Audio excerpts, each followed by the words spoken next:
let's go ahead and get started. And good afternoon to those of you that are in the West Coast like me, and certainly good evening and welcome to everyone in the Midwest and the East Coast to Active Minds webinar, More Than a Moment, a conversation with BIPOC student mental health leaders. It's my pleasure to get us started for today's conversation that will center around BIPOC students, which stands for Black, Indigenous, and People of Color. We're set to have a really great conversation, a very real and honest conversation that will enrich us with insights and perspectives on the BIPOC student experience during this critical time in our history. The month of July is BIPOC Mental Health Awareness Month, so it really provides us with a really unique platform to raise awareness on the realities of BIPOC students and really look deeply on everything mental health related, primarily through a Black and Brown lens. I also want to thank Active Minds for creating this space, my deep appreciation for the executive director, Allison, and her staff, Amanda, Laura, and others for setting this up. Before launching into the introductions of all of our esteemed student leaders, I just want to take a second to introduce myself. As Amanda shared, I am a program officer at Ecmc Foundation, and to unpack that a little bit, our work really is focused on supporting nonprofits and other mission-related organizations in furthering their work by providing financial and programmatic and operational support. What makes Ecmc Foundation unique is that we're laser focused on post-secondary education through our college success and career readiness program. So we're really focused in helping different nonprofits and colleges and universities in helping students get across the finish line, whether it be in an associate's degree, bachelor's degree, or any other credential or certificate. We're very proud supporters of Active Minds and all of the work that they lead.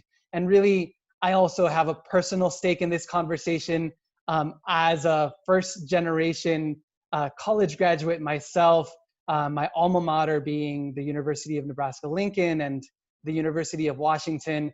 These topics are really near and dear to my heart. And now as we continue to fight the persisting pandemics of racism and COVID-19, it's so important for us to continue to create these spaces, to share these spaces, and really reimagine the way that we operate within our beloved communities and the way that we bring up mental health. So with all that, let's go ahead and start with a round robin of introductions. I'd ask for all of our esteemed panelists to briefly introduce themselves. Please share your name, your location, and your connection with Active Minds. Let's start off with Anushka, Bree, and Cayla, and then we can follow up with Trey, Alexa, and Nathan. Anushka, take it away. Hi, everyone. My name is Anushka. I'm a senior in Great Neck North High School, which is in Long Island, New York. One of my guidance counselors in school actually told me about Active Minds, and me and one of my really close friends decided to start a chapter in our high school because we felt like mental health wasn't discussed in our school as much as we wanted it to be. So yeah, that's how I came across Active Minds. Hey y'all, I'm Bree. I'm a recent graduate of Pace University.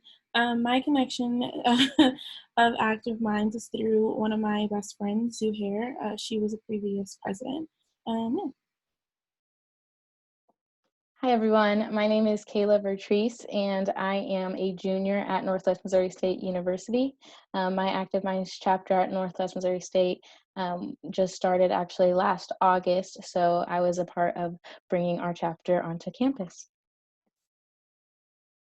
Hello everyone, my name is Trey Moss. I'm a senior at the University of Dubuque, and my chapter is just getting started. We just got started about 3 months ago. I kind of heard about Active Minds from two of my faculty advisors, or not advisors, sorry, but two of the faculty staff who, wanted to bring Active Minds on our campus about 2 years ago. So. Hello everyone, my name is Alexa Sass. I'm currently a third year at UCLA, and I got involved in Active Minds first originally just being a general member in the organization, And then this coming year, I will be working as the co-membership director on the UCLA's chapters board. It's really great. Congratulations and welcome everybody. Before we start off with my first question, especially noting that a few people might have just joined us now, I want to share again that we will have time for Q&A. So feel free to use the chat function to input your questions so that we can have that in record for the last 10 or so minutes of this hour together. And I also really want to make sure that this is as meaningful as possible for all of us, whether you're an educator or a higher ed administrator or a parent that's tuning in. So if at any point in the conversation, any of our esteemed student panelists share something that really resonates with you, feel free to just go ahead and add that in the chat box. And I'm actually looking at the chat box right now and I'm seeing that I might have missed someone. So Nathan, my apologies. Let's have you introduce yourself as well. All right, thank you. So I'm Nathan Omari, and from the University of Houston downtown. So I'm from Houston at the moment. And I'm one of the founding members of our chapter, Active Mind. It's fairly young. This is its second year. Yep. Thank you, Nathan. My apologies for that as well. So certainly, we're going to be queued up for a really great conversation. And one last thing that I do want to mention is just to really level set with you all. I mean, really, there's so many pressures and external forces at play right now. And I think that we're all experiencing a lot of competing stressors and or ambiguous loss in a number of different ways. We're certainly weathering a lot of different storms. And I think it's just really important for us to name that, especially as we get ready to have a really honest conversation about mental health. So with all that, I think we should go ahead with one really big, important question. And that is like, how are you feeling? How are you really, really feeling right now? Tell us, what's on your mind, especially with everything that's going on in this world. Bree, I'd love to start off with you, and then we can follow up with Cayla and Trey, Alexa, Nathan, and Anushka. Bree, kick us all off. I think for everyone, that's a loaded question. For me personally, this pandemic has been very interesting. I thought I would graduate with a full-time job. I thought I would graduate with a lot of things happening, and all of that kind of just went away 2 weeks before my 22nd birthday. So just to start, I obviously didn't get to graduate with my friends and things like that. I was humbled, and I was brought back to my parents' home in Virginia, and thankfully I was able to get a job at a COVID testing facility, so I'm able to make money that way and become an essential worker. But my father actually passed away from COVID, I think a week or two after my birthday. So it's been a very interesting time for me in terms of COVID, and along with that, a lot of people have all of a sudden been really intrigued about the Black experience, especially ones who didn't seem to care before. And I think that's really interesting just because I remember when me and my friends participated in Blackout Tuesday in high school, and we got a lot of backlash for it actually. And now to see major corporations and a lot of different companies commenting on it, it feels, I'll be honest, it feels a little ingenuine. And also, I go by Bree, but my full name is Brianna Taylor. So that, and I spell it the same exact way. And that adds another layer to all of this that's happening, because a lot of people are kind of and obviously I am not the same person as her. We're two very different people, but it's very interesting because a lot of people are they're kind of this could have been anyone's daughter, and it's kind of well, I've been talking about racial issues before and you didn't care, so it's kind of hard for me to feel you do care now. So that's how I'm feeling. I don't have one specific emotion because everything that's been happening has definitely affected me in a major way.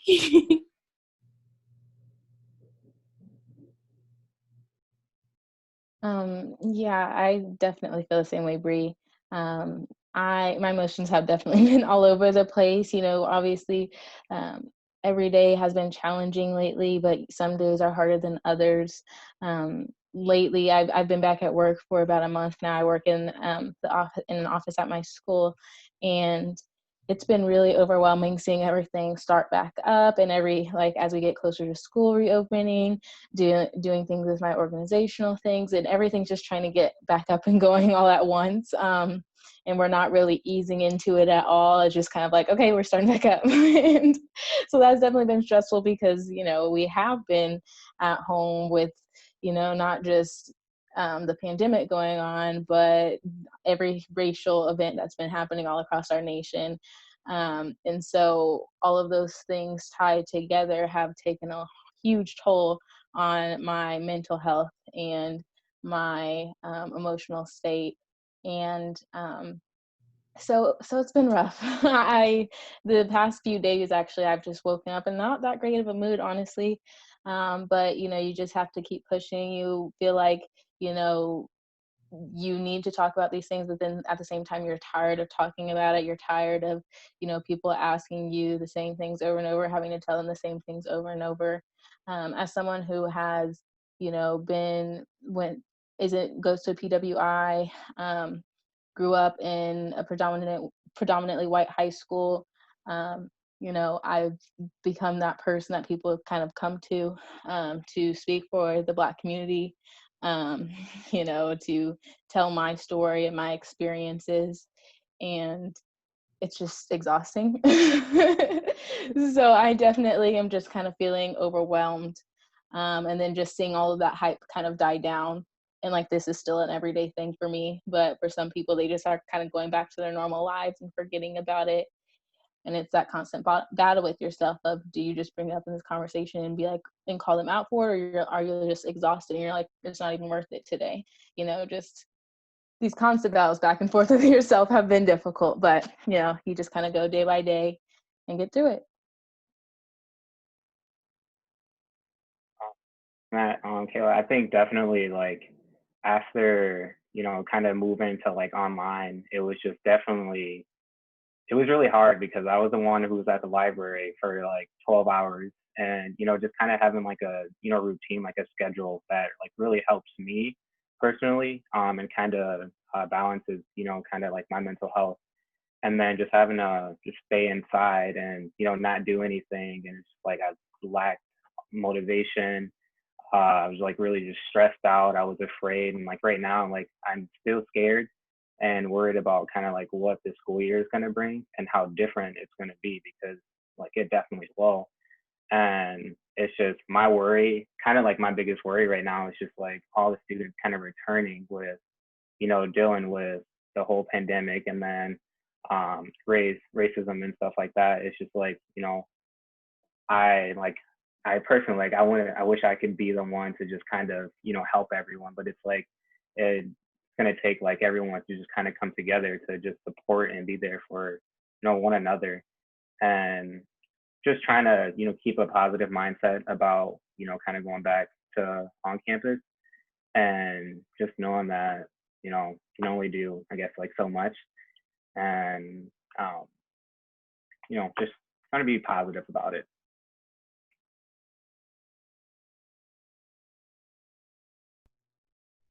Yeah, for me, the online transition was very rocky, I think. Usually I enjoy going back home to visit my family and things like that, but I was kind of pushed home in a rush.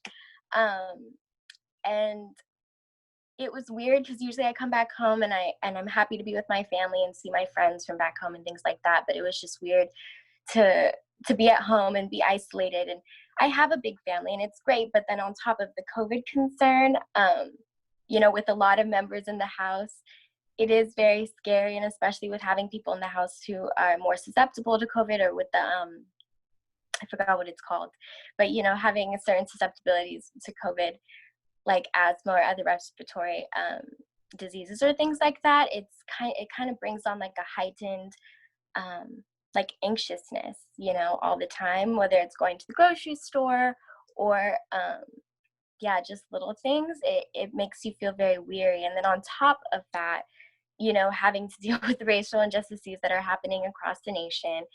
And with that, I don't even know where to begin, because like Bree had said, there's just so many emotions tied to it. And, you know, like everybody had mentioned, some days I feel very hopeful because I'm glad that this is being talked about, but it also makes me feel very frustrated and sometimes even helpless, just because there's only so much that could be done right now during a pandemic.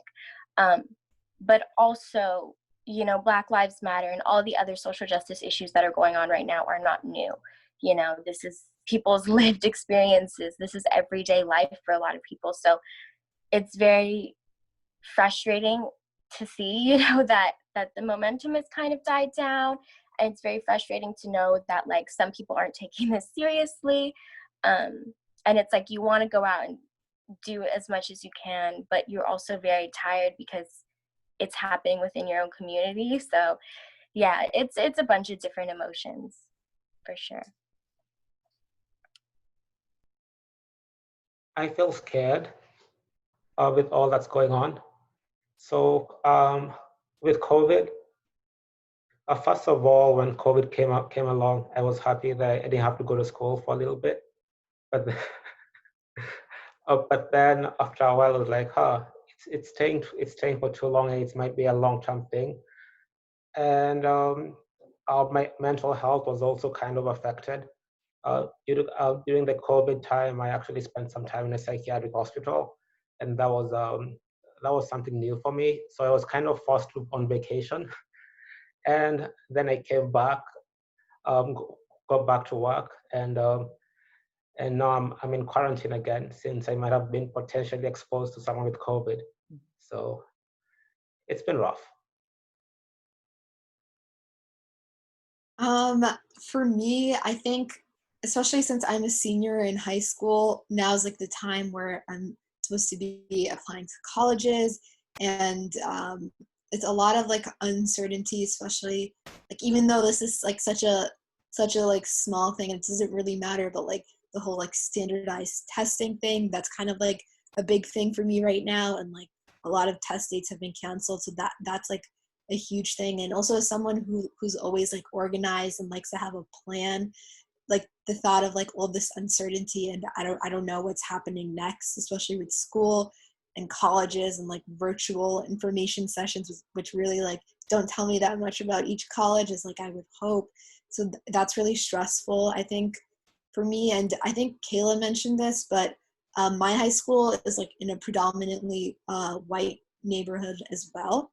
And I think that personally, I think I'm only like one or two of like the only like Indian American girls in my grade, which is crazy because it's like I have like all of my Indian friends who don't go to my school like as like another community, but then like in like school, I don't really feel like I have like that community with like especially with like there was a lot of times where I felt like almost as if I didn't belong, because like everyone had their own like cliques almost because of like the culture and everything. But yeah, so it's been rough, but I think day by day it's getting better. Well, I really appreciate the honesty and the optimism as well. I really resonate with a lot that's been shared. You know, there's so many more question marks these days than answers and solutions, and that takes a lot to really cope with and understand. And I really want to sort of tease out one piece that was mentioned by a few of you, and it's really talking about the role of our community in the way that we have these conversations. And, you know, coming from an immigrant parent myself, you know, I've come to realize that while I have to grasp my own mental health, I also have to bear witness the way that my family manages their own mental health, either in a good way or not, right? And within these last 4 months, I think we've really seen that at play, that it's not only, how we're feeling, but we also have to manage so many other people around us as well. So with that, Trey, Alexa, Nathan, I'm going to start off with the three of you first. I'm curious if you could tell us how your cultural experiences have shaped your mental health. Does anyone want to start off?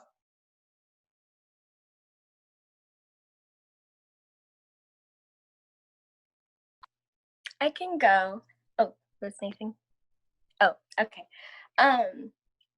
But I know for me, something that I noticed about society is that, for Black people, they're viewed as strong and resilient. And that's something that's really been internalized in my family, that, you're strong, you could get through anything. But that often doesn't leave room for healing or grieving or being upset or like being in touch with your emotions. So sometimes it is difficult, to have more deeper conversations with family members just about how you're feeling, just because that's how my family has kind of dealt with things. Just, you're strong, you're resilient, you could do whatever, you could handle it, and sometimes I would even find myself thinking like, am I overreacting about something because I'm so used to being or thinking that, oh, I could handle anything. So when something does bother me or I do feel upset, I have to take a step back and realize that my feelings are validated. I don't have to be resilient or perfectly strong or whatever all the time. And I think especially right now, that's been something I've been practicing. Just being home, just practicing that, taking a step back and realizing that, it's okay, whatever you're feeling. It's a really hard time for everybody. So it's okay to acknowledge that and to not be strong all the time. And I think just kind of following that, like, just kind of growing up and like my household, I come from a single parent household, and my mom was just really, just strong and independent. And so that just kind of fell on me. And so like my family, we kind of, like, we were a tight family, but we were very distant in a way. But like, I still probably until this day, like, I just don't really feel comfortable with just talking to, my family members about, kind of like my problems and my emotions, because I'm used to the, you're strong, like you can get through it, like, you'll be all right, just keep your head up. It's just like at times, like, yes, I love to hear that, but then it's like, I want to talk.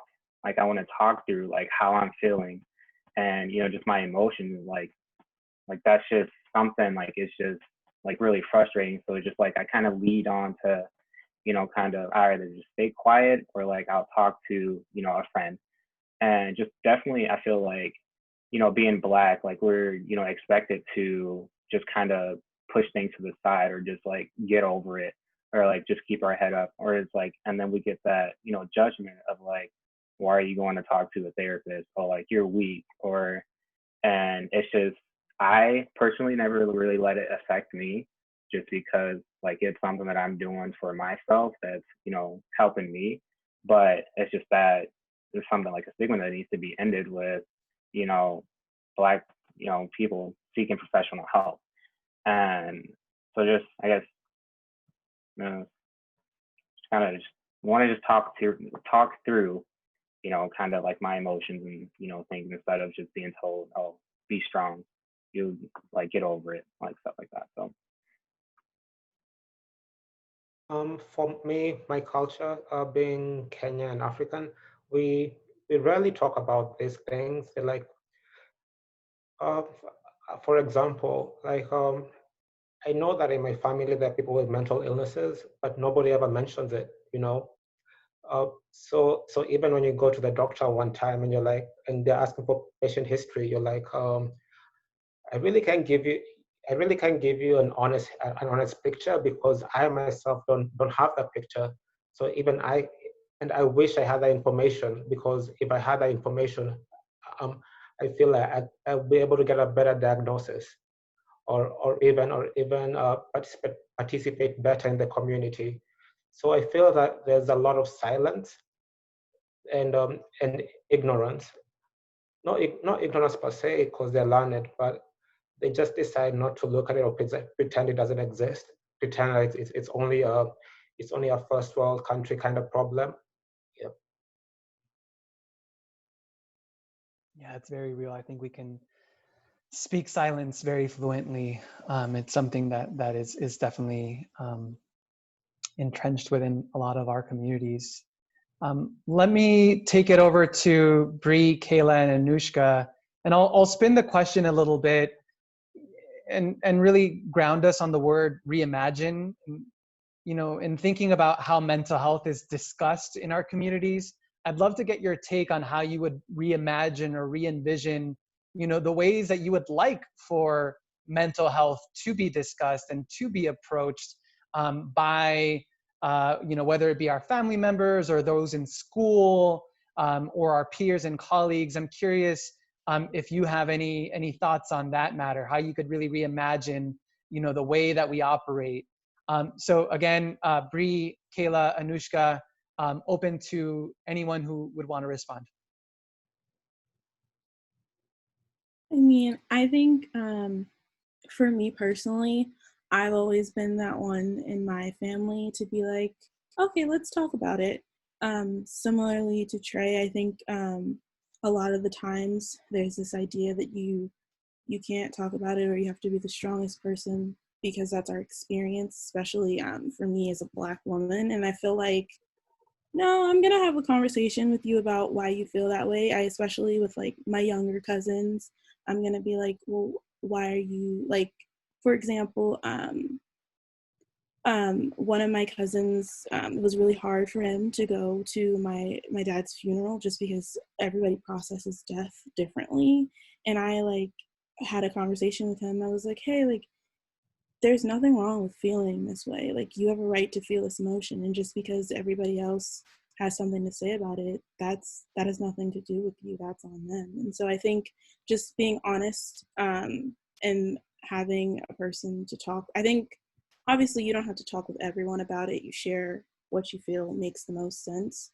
But I think that it's important for you to have at least one person to chat with. I know not everyone's comfortable necessarily going to a therapist or can afford to or have the resources to go to a therapist. But I think at least having a group of people to hold space for you and you to be able to hold space for them as well. At least for me, that's what I think has helped me the most throughout all of this.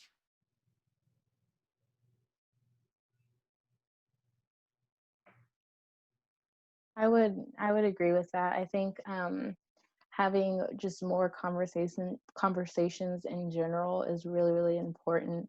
I feel like growing up, I noticed that I never really got that chance to sit down with different family members and discuss, you know, the emotions they were feeling or the emotions that I was feeling, and feeling as if those things were normal and not just having it brushed off like some of the other panelists discussed. I feel like for the most part, it generally we feel like we're alone in what we're feeling because we're not seeing it in our family members and things like that because everything's just kind of brushed under the rug, or you know, we don't understand kind of the underlying factors that may be impacting the way that we're feeling or the way that we're reacting to things, because again, we just don't talk about it. Like, I didn't understand that there were people with mental illnesses in my family whenever I started to experience some of the symptoms of depression and anxiety in high school. I feel like that made it worse because I just held it all in because I'm like, what's wrong with me? You know, I was thinking these thoughts were just really crazy and that people were going to think I was crazy and over dramatic and whatnot. And so I just kind of kept it all to myself. And once it finally got to a point where I couldn't handle it anymore, and, you know, it would show up in situations such as outbursts and whatnot, then, you know, other people started to notice that and was like, no, like this is what we think this is because X, Y, and Z. You know, it had to get to that point where it may have been avoided if I was able to understand, you know, these emotions are normal, these feelings are normal. And so just having those discussions more often and being open with one another is really, really important, because I feel like we don't do that for ourselves enough. Growing up, I was always taught, you have to work 10 times harder than your white counterparts to get anywhere. And although unfortunately that is true in a lot of aspects, we also have to know that it's important to take care of ourselves. And sometimes that gets pushed to the back burner because we're like, okay, I have to keep working, or else I'm going to fail, And so just, again, having those discussions and being open with one another, I think is super, super important. Yeah, I agree with what you were saying as well. I also think that, like, when you asked about like reimagining, I hope that one day we come to the like, I don't know, I feel like one day I hope that someone my age and like anyone can say, okay, I'm going to a therapist, and not be almost like have that shame and have that like embarrassment that, like I'm going to a therapist, as if like that isn't normal. And I remember seeing it, I think it was in some movie I watched, I forgot what it was, but there was an analogy that was used that like when your leg is broken or you fracture a leg, it's normal to go to an orthopedic. Like that's just the thing you do. Like you don't think about it, and there's no like shame. It's your leg. Obviously, you have to go. But all of a sudden, when it comes to our brain, we all of a sudden feel like, okay, if there's an illness here, then nobody can talk about it. We all have to be quiet. But like it shouldn't be that way. It's almost as if like one of the most important organs in our body, we're not even treating it, and we're not even considering it like or taking care of it. So I hope that we come to the point where we're all able, if we wish to, openly talk about our feelings, and as Cayla was saying, like being more understanding. And I think especially in like the Indian community, I know like from personal experience, when I had like depression and I was facing a lot of like anxiety and everything, I would feel like I wouldn't be able to tell anyone, because I felt like mental illness was like, first of all, it wasn't spoken about at all. Basically, it was kept on like in the, like down low, and also people almost thought that like, okay, someone who has like mental illness, it's not like an actual illness. It's like they're making it up, or like it's fake, or they're seeking like attention or something. Like it's not like considered legitimate, which I feel like is something that really needs, I think more people need to be educated about how, like what happens to the brain, and like specifically like the neurological aspect of it as well. That's really great. I'm gonna stick with you for a second, Anushka, and really just recognizing that we have a really good spectrum of the educational experience from high school, college, and beyond. I really want to start off with you, Anushka, and I'm just curious, staying with the topic about reimagining and normalizing, these really difficult conversations. I'm curious, in what ways do you wish that your school, better supports the mental health of BIPOC students? Do you have any reimagining when it comes to the way that the schools or your educators are really there for a lot of our peers? I'll start off with you, and I'll also ask the same question to the other panelists as well. Yeah, I think first of all, like when we all think of mental health, a lot, like I know in my school, like it was midterms week, for example, and for midterms week, it was like they were trying to create a stress-free environment. And I think they made many attempts to, but they seemed to think that like, okay, playing music in the hallways while we're walking to class, or like, like just promoting like meditation and yoga and like those things. And it wasn't really like we were actually discussing like mental illness as well. And I feel like there needs to be more education, rather than just like, I know in high school we have to take health class. And besides like the just brief discussion in health class, okay, this is depression, this is anxiety, this is like bipolar, like, and going over what each disease is. I think there needs to be, it would help if more people like we have active mind speakers, for example, who come in and talk about their story. So we can almost kind of like learn from like a personal experience, and for people who like feel comfortable talking about it. Like I know I've spoken about it in my school and to my peers, so that it's almost as if like it's not something that's way off, like people are actually facing it and nobody really talks about it, but okay, here's someone you know who's starting to talk about it. So I think that's really important that we see more people who are more comfortable to open up about that, like at their own pace, obviously, but if they are, they should start like openly discussing that with like their peers. That's really great. Let me open it up to the rest of our panelists.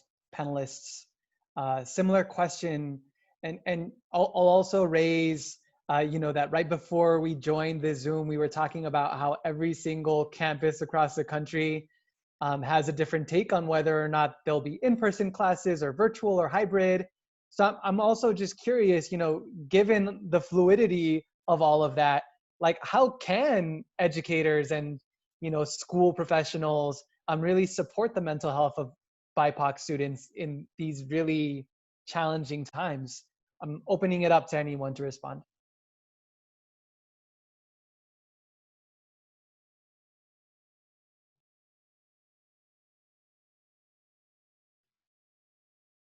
I can say what I wish was there.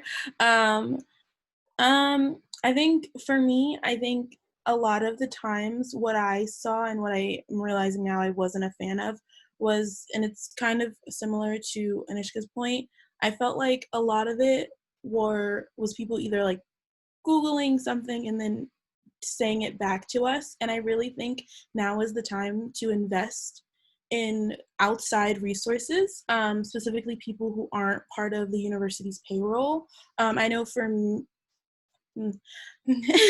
I think that it's really important that people kind of take a step back and maybe realize that they don't have to know everything, and that's okay, because we don't all know everything, and they need to, when you're dealing with people's mental health, specifically experiences you don't know, it's okay to ask for outside resources. I think Active Minds is a great way to do that. I think that finding people who dedicate their life's work to the mental health of Black people, BIPOC people, like, is really important. And I think doing that and like humbling themselves in that experience will do a greater service to the people that they're trying to help.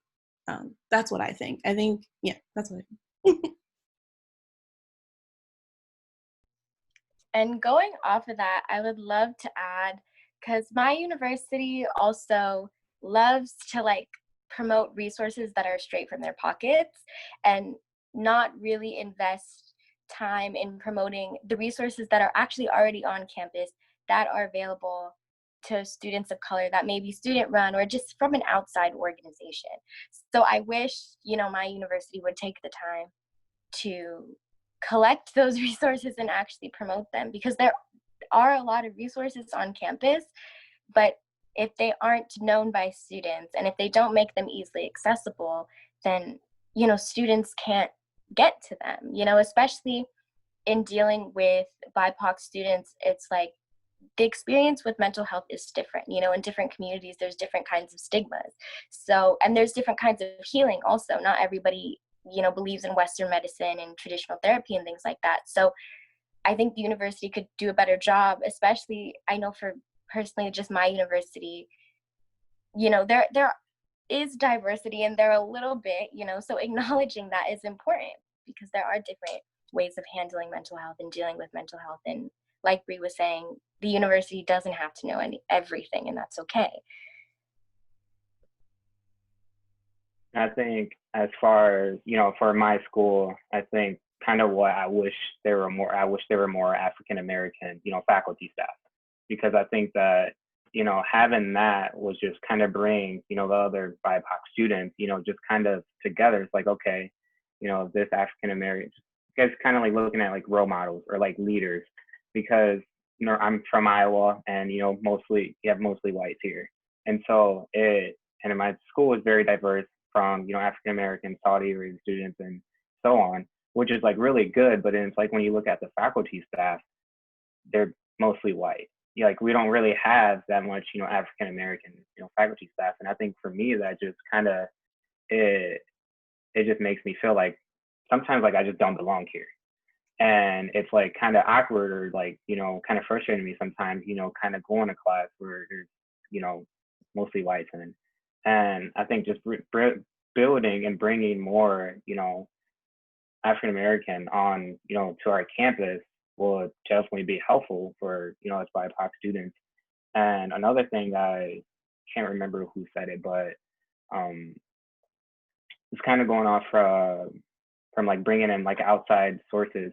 I think my school definitely is, they do like a pretty good job with like kind of bringing outside sources in, but definitely something that should be brought into more, doing more. I definitely saw like different orgs that were outside got pushed back just because I guess the school didn't necessarily like approve of what they wanted to bring to our campus, but the students, something the students wanted and that, obviously they felt like would be, kind of good for them. Yeah. I also wanted to add a little bit onto what Trey said too in regards to like diverse and BIPOC faculty. I think my school has really been lacking in that area for sure, but also just in BIPOC leadership in general on campus, including in our diversity and inclusion office, and people just in higher administration that make the decisions for the BIPOC students, but not having BIPOC representation for those students. It just doesn't make a lot of sense to me. And, and then they'll ask our opinions or what we want or how we're feeling. And then it just feels like it's just a checklist on their agenda, but they already have what they're going to do. And so just when you ask for the opinions of students and when you're asking for what we need to better our communities and our universities, actually listening to the feedback that you get, and not just coming with a already, underlying agenda that you have anyways. So that's another thing. I just want to put out there that one of my favorite quotes is diversity is nothing without appropriate representation. So just gonna put that out there real quick. I love it. That's really great. It's a really, really good conversation. I want to remind everyone that we do have a Q&A function. So please do, type your questions. We'll make sure that we're gonna, get to as many as we can. Which I think I'm just gonna ask one more question, and then I'm gonna look and see what questions have come in thus far. So one question that I would love for all of our panelists to respond to is really to tell us, what are you currently doing on the daily for your mental health? If you have any tips or resources or practices that have been helpful for you, it might be also relevant for others. So I'd love to get your take on that. Maybe let's start off this time with Nathan, and then Alexa, Anushka, and then we can follow up with Bree, Cayla, and Trey. Okay, so for me to take care of myself, I usually go on frequent runs, like at least 3 times a week. That's on a good week. Because once I go running, then come back, like the body's all kind of tired and you have this rush of endorphins in your system, and you kind of feel good and you start your day on a high note. But my fear is running won't be enough forever. Like it won't be a solution that lasts forever. Since before running, I used to read fiction, and fiction was a way that I'd find my escape from the world. But nowadays that doesn't work. So I guess it's just something that you need to adapt to and be flexible, knowing that today's solution might not be tomorrow's. You need to be okay with that and keep adapting. I love that. Today's solution might not be tomorrow's, because that's so true. For me, I feel like, yeah, kind of like what Nathan said, like I end up doing like a bunch of different things. Because some days I really love journaling, and then some days I really feel like reading.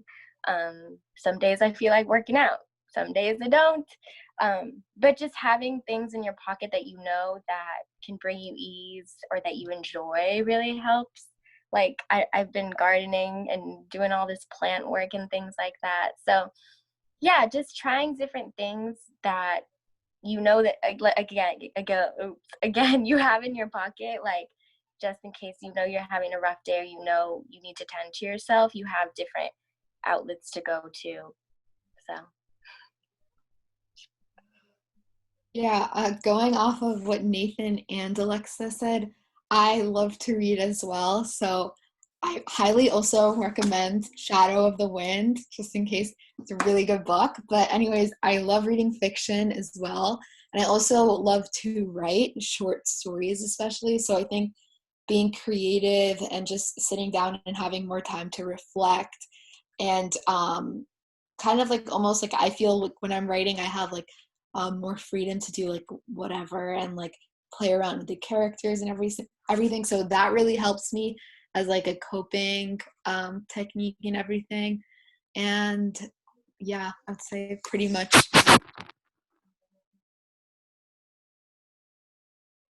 I think it's my go.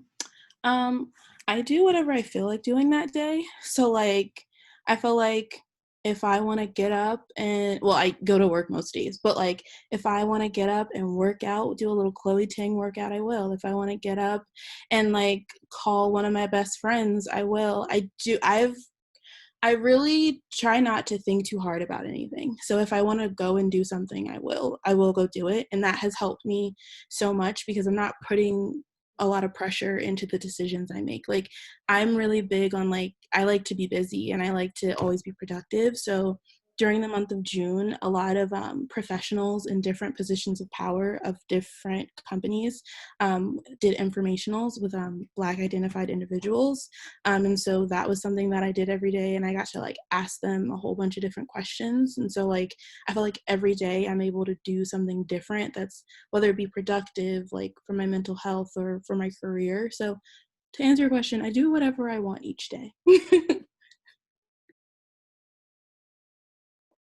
For me, I feel kind of the same way you do, Bree, where it's just kind of like I take it day by day. Especially lately, I've always been a person who has to have every little thing planned out, and I'm still like that. But this has made me kind of pull back, and I don't really have a choice but to take it day by day and kind of feel out the situation. So lately, what I've been having to focus on with everything going back to normal, I guess, and everything trying to start back up, and having a lot of feelings of being overwhelmed and trying to not get behind, because, you know, sometimes I feel like I just want to say, forget it. Like, I'm just going to take the day off. Like, this is not necessary right now. But then again, everything's back up and going. And so if I don't, I'm going to miss out. And so I just have this major fear. And so I'm working on kind of redirecting my thoughts constantly. And that's what I'm doing for my mental health, is that, you know, telling myself that I don't have to do it all. I'm having to tell myself that every single day and telling myself that I'm doing enough, telling myself that I'm okay, you know, telling myself that things are going to work out, you know, just constantly trying to practice positive self-talk, especially in these times right now, have been like extremely important to maintaining my mental health, because I don't know, things have just been crazy, and it hasn't been easy to get adjusted to things, especially because everything changes every week, it seems like. And so, yeah, right now I'm actually looking to find a new counselor because I'm like, okay, you know, there's some things that I need to talk through right now for sure. But then, you know, you kind of run into the thing of there's a lack of resources right now. People are all booked up online because everyone's trying to get counseling online now since it's become more convenient and whatnot. And so it's been hard, but again, you just have to take it day by day. But a lot of positive self-talk has been my main focus lately. Me, taking care of myself, definitely having to be on a routine, you know, going to bed at 9 o'clock, waking up at 6:30 in the morning to go lift. And then just kind of listening to podcasts like afterwards while I'm like making breakfast or having my cup of coffee. Like, podcasts have been like honestly my best friend since, you know, the whole pandemic started. I'm actually getting ready to start my own next weekend. So I'm excited for that. But definitely just, you know, talking with friends, and I go on about 4 walks a day. I have like alarms set on my phone. Just walks are just like, you know, amazing to me. And then So, just kind of going on walks and talking to friends, and then therapy. I go once a week. It's online. A lot of my friends are just like, why do you do it once a week? I go like every other week or once a month. I'm just like, you do you, man. Like I need to talk to her once a week. Like if that's what, is going to help me keep going and thriving in like my day-to-day life, like that's what I'm going to do, but like it's definitely that. And then I write poetry. That's something I'm really big on. I just love writing. And I have about 10 journals that are just like full with just like writing, just like my day-to-day thoughts and just like how my day went. And I keep them all. I don't know why, but I keep them all. And I just kind of like go back, and just like read over them, just like, dang, like I felt this day, or just kind of look at the growth from, the past and like now. So yeah, those are, ways that I, take care of, myself, my mental health.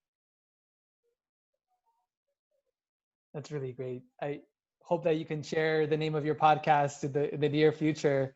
I'm going to go look at the questions that we have from the audience. And there's one actually that's focused on tools, so I want to raise it up right now. The question is, what kind of digital or e-health tools have been most helpful for you? I'm curious if anyone has a response to that. So kind of, I'm guessing maybe just like apps.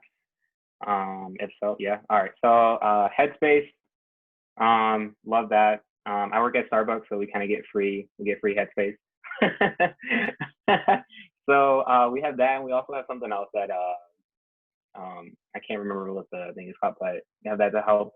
But Headspace, podcasts definitely, and so water. I have this water app that kind of like reminds me to drink water. I don't know, but I mean, that helps.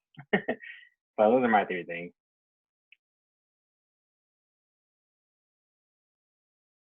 I used to use the app BetterHelp. That helped me a lot, and it was just really helpful. And honestly, I also went to her once a week, but I also texted her throughout the week because I'm that person. And it may sound a little corny, but I believe in like all types of things. So I love my evil eye bracelet. I believe in the evil eye. It helps me a lot to know that I have that with me.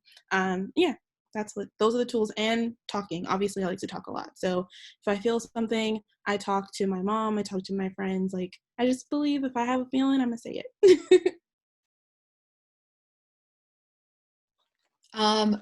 I think also I started using Headspace as well, and I really love that. Another thing, just to keep myself more organized, I just have like a to-do list app that like I just write everything I would need to do or like accomplish in the day just for me. I really like, I don't know, I feel really satisfied when I check it off. So that's something that I like to do. And honestly, also watching like funny Netflix shows, that also helps sometimes. So I recommend obviously The Office, but New Girl as well. Love that show. Yeah. Great show. I'm going to move us forward with another question. And recognizing that it's, we only have about 5-6 minutes left in our allotted time. I'll ask our panelists if it's okay if we just go a little over, because I want to make sure that we get to a couple more questions. The next one is actually a really intriguing one, and it's from someone who directs the counseling center at a large university, and they're sharing that there's few counselors of color, despite their ongoing attempts to recruit more counselors of color. And really the question that they have is, what do you recommend that they can do to make the counseling center a more welcoming environment for BIPOC students? I'm curious if anyone wants to take that question.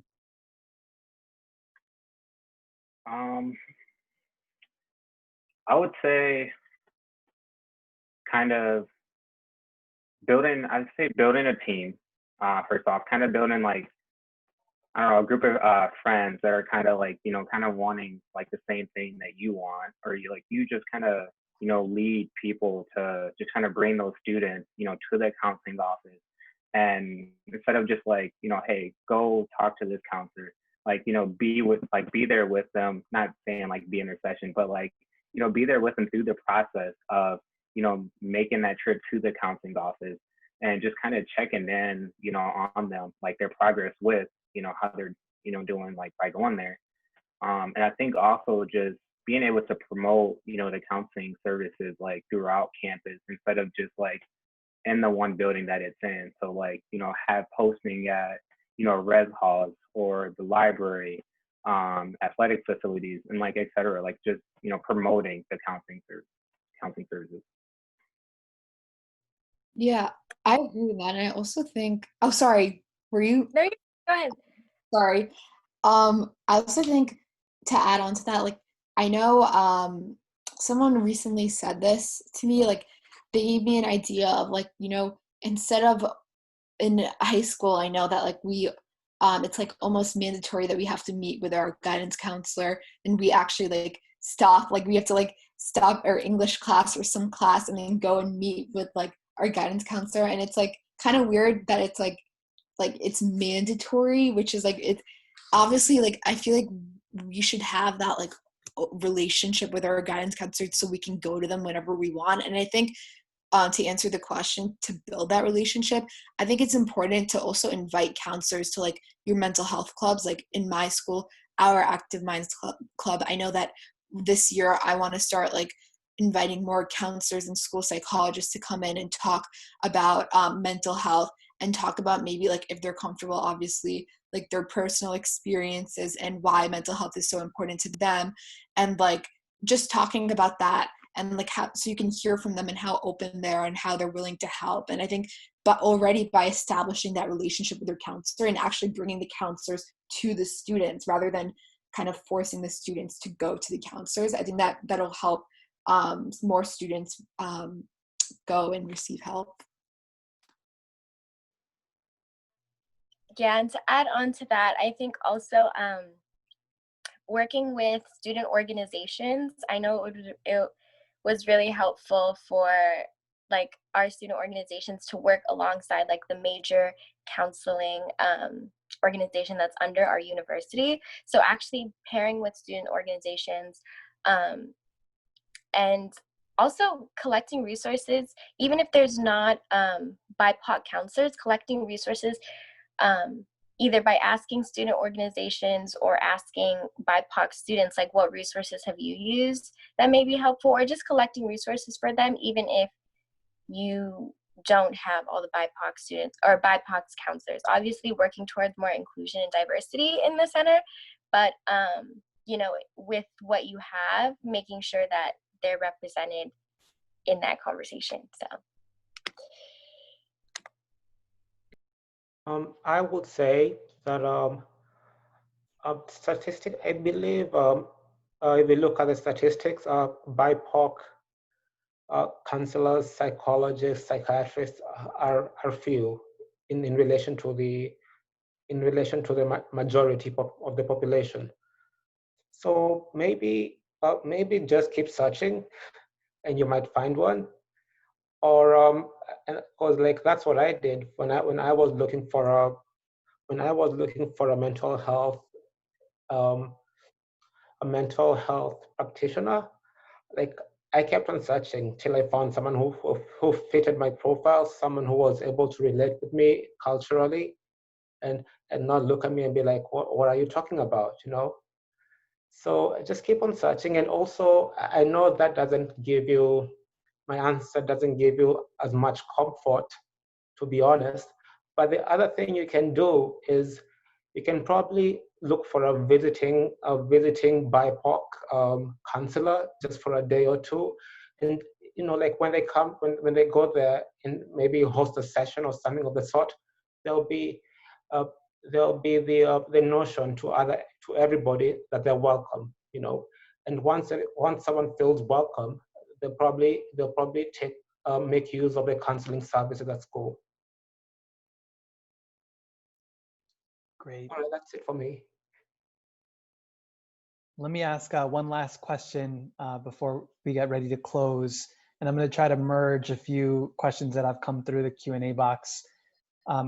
What would be most critical for schools to provide you all in terms of belonging and feeling connected to your peers in campus, especially in a virtual world, right? It looks like they're asking again, recognizing that we're going to be in a virtual space, or a lot of us are, for the foreseeable future.